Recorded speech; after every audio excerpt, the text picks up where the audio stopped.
Greetings from the past, my fellow time travelers, and welcome back to another episode of The Ladder. My name is Ty, and we're about to choose what we're going to say to Luke. And to be honest, I don't need to answer that. However, those are for me to ponder on. This arse doesn't need to hear them, and neither is he entitled to them just because he dished out some profound sounding life wisdom no one asked for. And plus side, cool. So I look away, hoping my own silence would be enough for an answer for him. And it is, for a moment. Up until warm, furious tears prickle behind my eyes, stinging, begging for release, along with every other frustration this dumb talk has built up in me. All because of this man. I hate him. I hate the fact that he has to be the one to see me in this sorry state.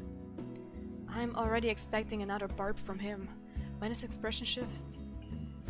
Except he panics. In a span of 3 seconds, his expression changes from indifferent to concerned to utter panic. It would probably have been funny if I weren't so irked by the sight of this clay-kicked bastard. Hey, are you crying? Are you going to cry? Stop that right now, woman, or I'll... Well, will you shut up? He clamps up almost before I could finish. Whether this is due to sudden force in my voice or how I look, I pretend not to think of it. He seems like a deer caught in the headlights, with way he's making himself smaller in his seat. But I'm still pissed. I'm tired, and if I can't punch him, I can at least scream at him. You're an annoying bag of dick, you know that?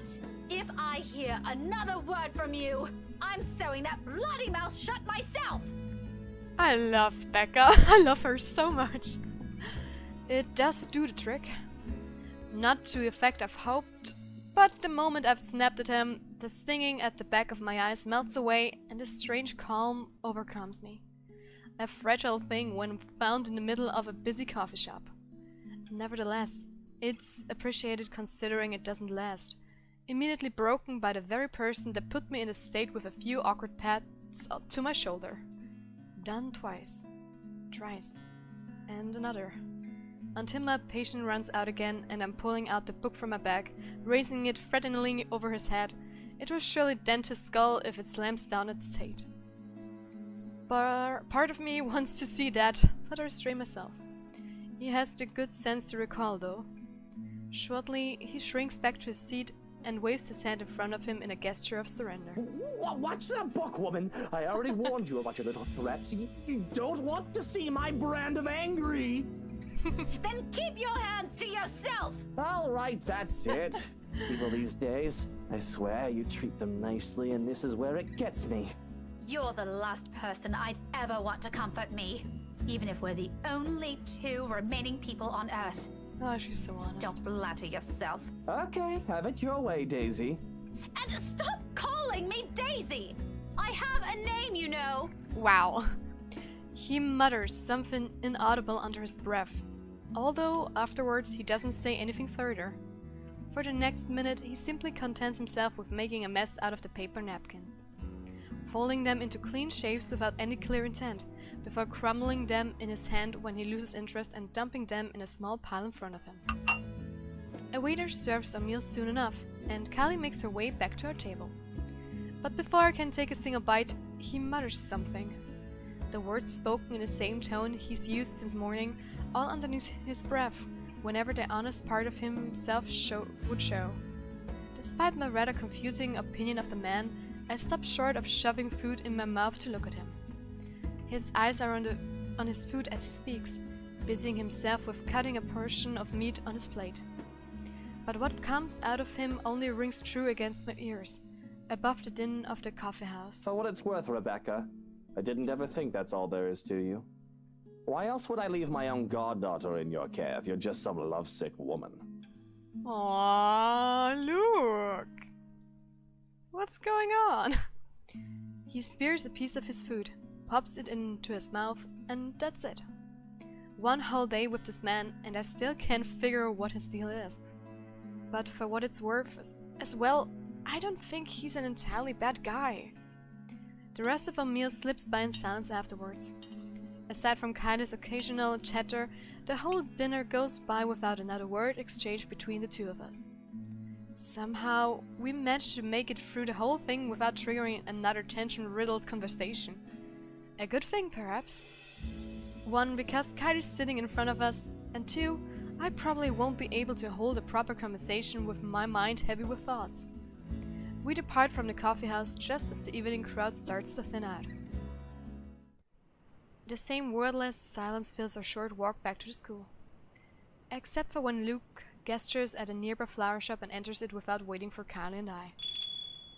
He emerges minutes after, carrying a bouquet of daffodils, with the same softened expression back on his face. Oh. Unlike the previous ones, he tucks this one away almost as soon as he looks up at us. A moment he's not willing to share. At my confusion, he merely answers with a shrug and continues walking. For someone important. Oh. I accept it for what it is, if only because he doesn't owe me an explanation. It does leave more questions about him, each one as baffling as the previous one. Those are the last words spoken this evening before we head our own ways.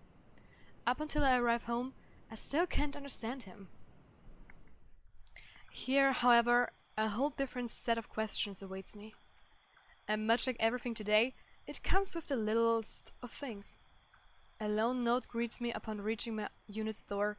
Its edges flutter lightly against the faint warm breeze passing through the small complex. My hand stops short of twisting the knob as I stare at it, though I don't make any moves to take it. Oh. Dropped by earlier. You weren't around. Any ideas where Scaredy Cat is? Couldn't contact her. Inspector Abigail has a few questions. LPD stuff. Something about her dead co-workers anyway. Let me know how the two of you have been doing. I'll see you later. Ash. Ash's neat script lines its surface. The message he left, short and straight to the point, but not without the underlying hint of friendship. He's looking for Isabella, apparently. Something about LPD's investigation of her co-worker's death, but ends its formal tone by checking on me. Us. Any other day, the former part of this message will likely prod at the piercing envy I've been holding, while the later will probably send my heart aflutter. What's with the journal? New, give me the new stuff. Where is it? Oh, there. Luke and Kylie invited Rebecca for dinner as she was about to leave. Despite receiving a text message from Ashton, Rebecca agreed and the three spent the evening at a nearby coffee house. Upon returning to her flat, she found a note that Ashton left her. Oh. Little things from him that I want to mean something more. Yet, this time only guilt fills me and my eyes briefly shifts towards Isabella's empty unit. Luke's words repeat inside my head as I do so. For what it's worth, Rebecca, I didn't ever think that's all there is to you. No. Why else would I leave my own goddaughter in your care if you're just some lovesick woman? Have I always been like this? This selfish? In truth, I've intended to call Ash after the dinner, if I didn't catch him here, invite him to that party like I've planned. There's time and he's still probably awake at around this hour. But my hands won't move. And perhaps it is for the better. Until I've had the time to think this through, it will be the best if I distance myself from those I've been clinging tightly to. Find a different perspective and see things for what they are. With a soft sigh, I reach for the note and crumple it under my hand. The knob twists open with much ease when I enter this time. Maybe after some introspection, it will be easier. For tomorrow, I have that woman and dimension to worry about. Okay! Story update. Well. The night wears on without further incident, despite the great number of thoughts swimming inside my head. Come morning, there's only a hush, a strange sort of stillness unlike the ones greeting me every morn. This one's uneasy tied with anticipation, like a string stretched thin merely waiting for the proper time to snap. Granted, it doesn't make my day any less pleasant, but the edge is there.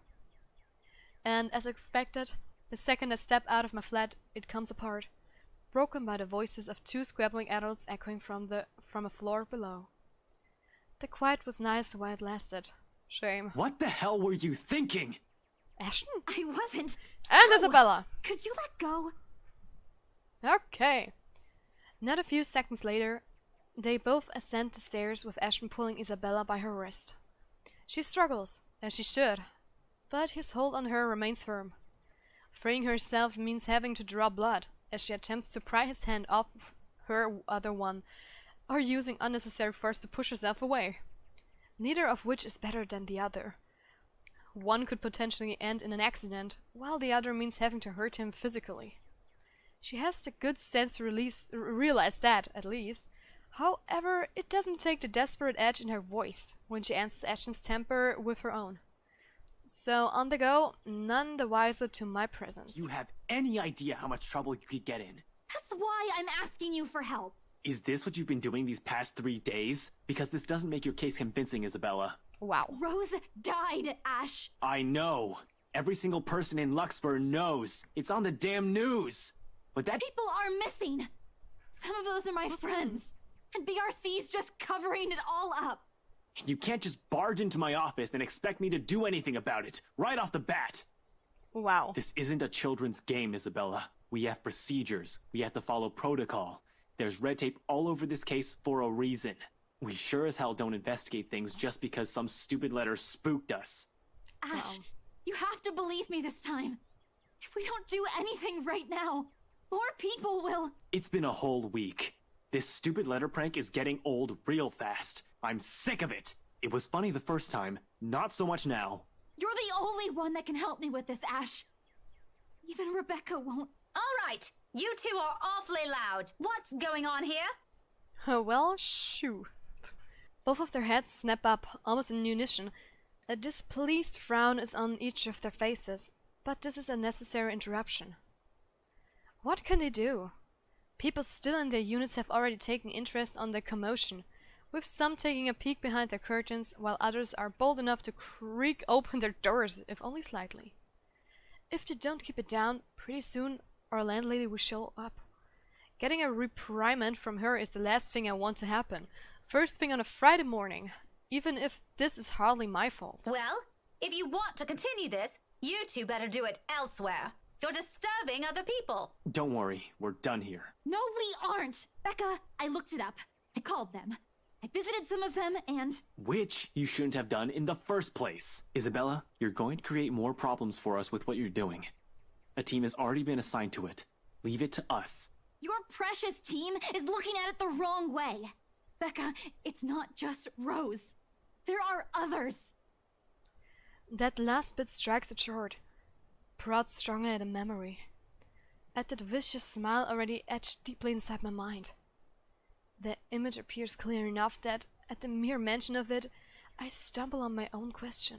What do you mean? The letter, Rebecca! It's not... It's nothing. If there's really something going on because of that dumb letter, none of us would be standing here. We've all read it, haven't we? Shut up, Ash! But Rebecca's alive, Zach's alive, I'm alive.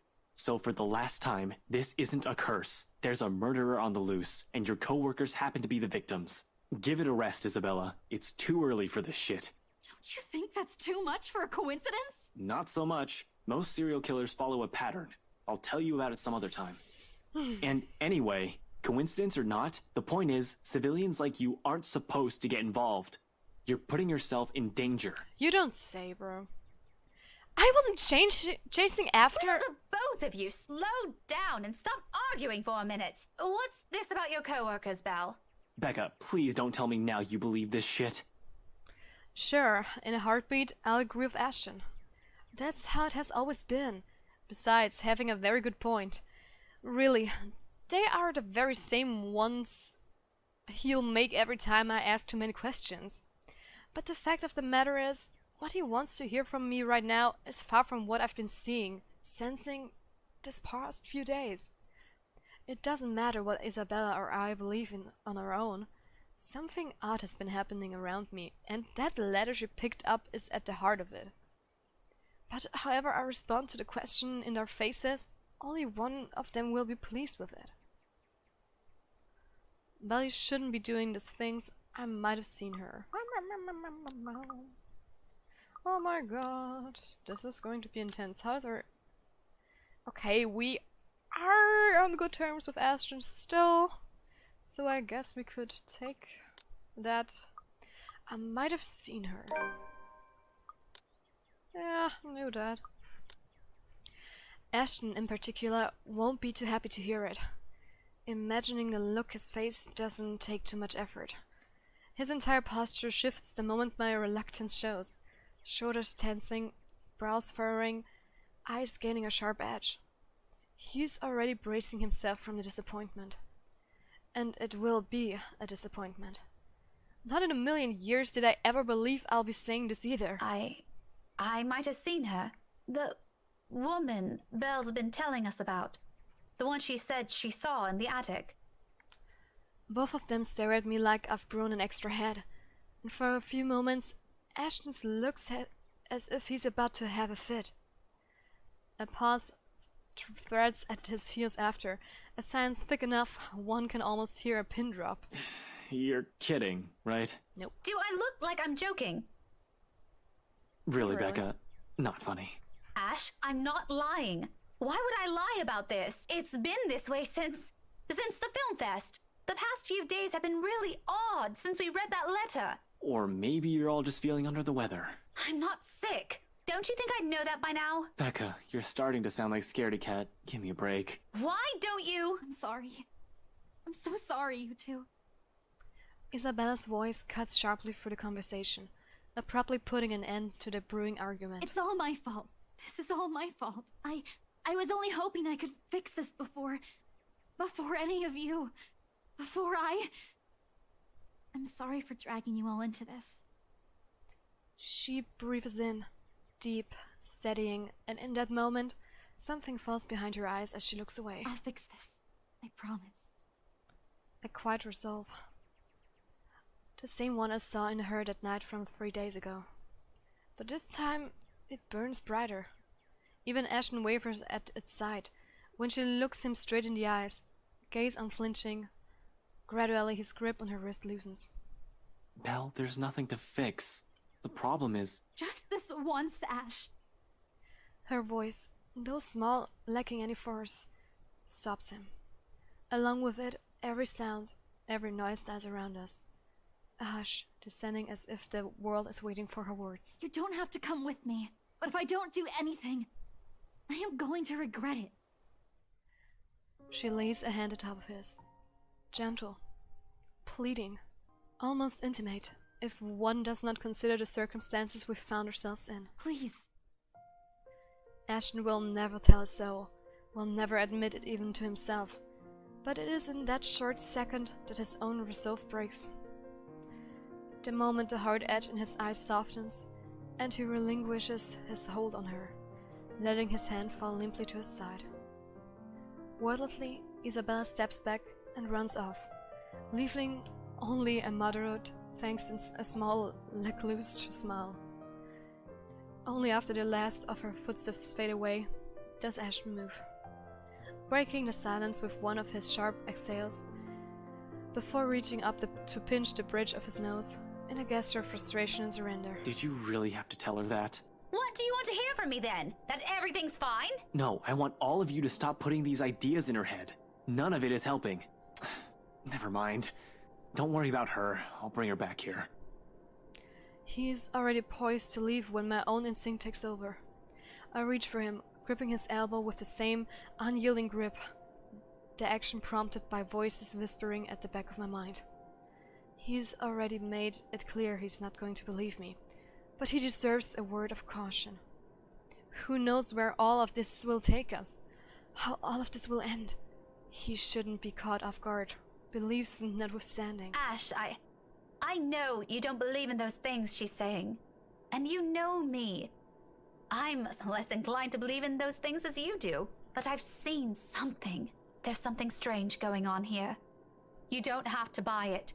If you don't want to listen to me, fine. But please, try to hear her out. It's bad enough that Isabella goes off like this without telling anyone. I'm just worried something might happen to her if she keeps at it. Yeah. Talk to her, okay? As if she trusts me enough for that. Doesn't the fact that she approached you first about this, instead of me, already say a lot? A different kind of trust.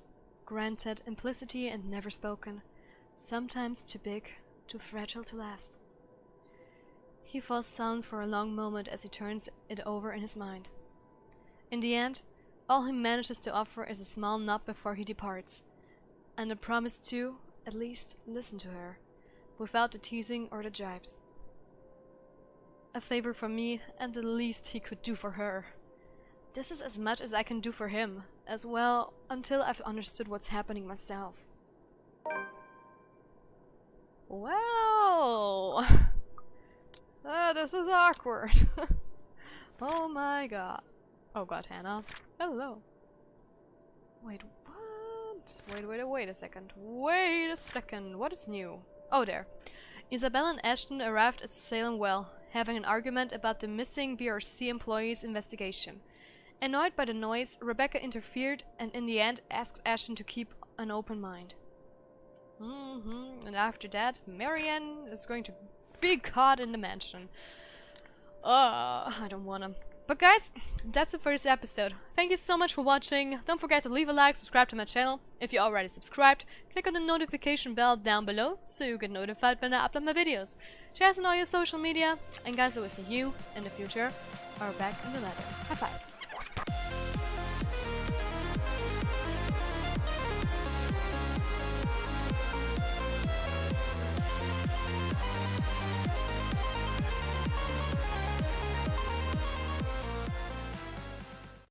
This black screen is unsettling.